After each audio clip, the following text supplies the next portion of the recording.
Welcome to the ProVac Zoom cleaning and prepping video. To start, separate the cap from the injector body simply by threading it apart.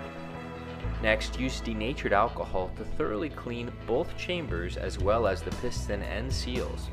You will want to clean the injector once every day at the end of the day, regardless of how many repairs you have done, and it's best to leave the injector separated so that the seals can breathe over time. Use the pipe cleaner to thoroughly clean the lower piston area.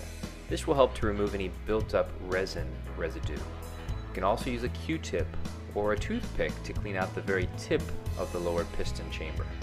Next, use injector seal lube, just a small amount on your finger, and lube up the upper chamber as well as the upper seal.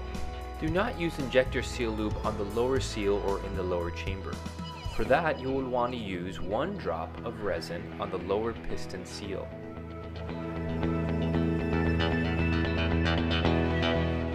Next, thread the cap all the way down until it covers the upper piston seal and hold it in place.